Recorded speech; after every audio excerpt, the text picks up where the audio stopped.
और अगली खबर टीकमगढ़ की, जहां बांध सुजारा बांध के 7 गेट खोले गए हैं और बताया जा रहा है कि धसान नदी के पानी से जो जलस्तर है वो बढ़ता जा रहा है और ऐसे में गेट खोल करके पानी को रिलीज किया जा रहा है, निकाला जा रहा है।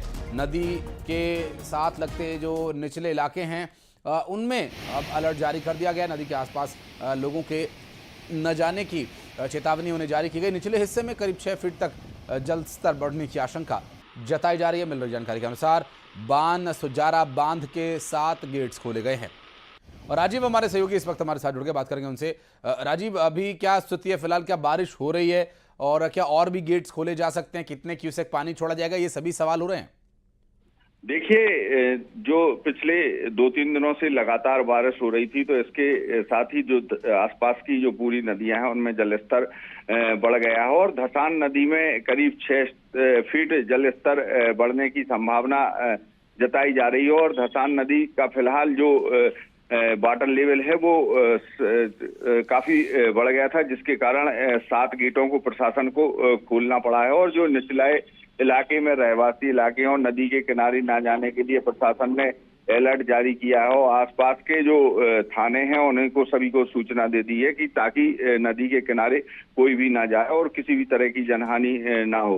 तो जो पहली बार इस मौसम में जो बांध सुजारा डैम है उसके 7 गेट खोले गए हैं, क्योंकि नदी में जो धसान नदी है उसमें जलस्तर अब लगातार तेजी से बढ़ रहा है, क्योंकि जो ऊंचे वाले इलाके हैं वहां से सिमट कर पानी लगातार फ्लो आ रहा है, जिसके कारण अब तेजी से जलस्तर और बढ़ने की संभावना है, जिसको लेकर अब प्रशासन ने अलर्ट जारी किया हुआ है। बहुत शुक्रिया आपका इस पूरे मामले पर जानकारी देने के लिए राजीव।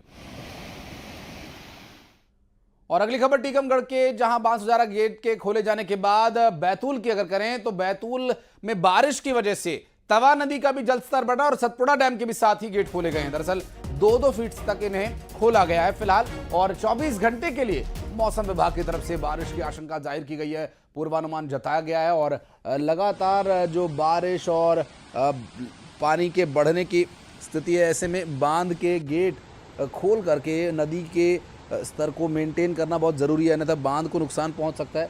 ऐसे में इस लगातार हो रही बारिश का जो असर है वो डैम पर न पड़े, इसके लिए पानी निकासी के लिए गेटों को खोलना पड़ रहा है।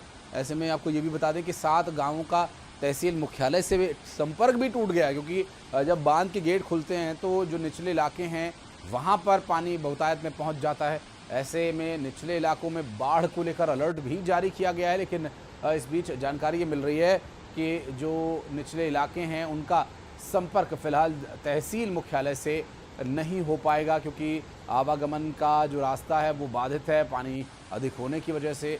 और साथ ही एक चेतावनी जो जारी की गई है वो ये कि बारिश अभी जारी रहेगी, अगले 24 घंटे के लिए ये समस्या और बढ़ सकती है।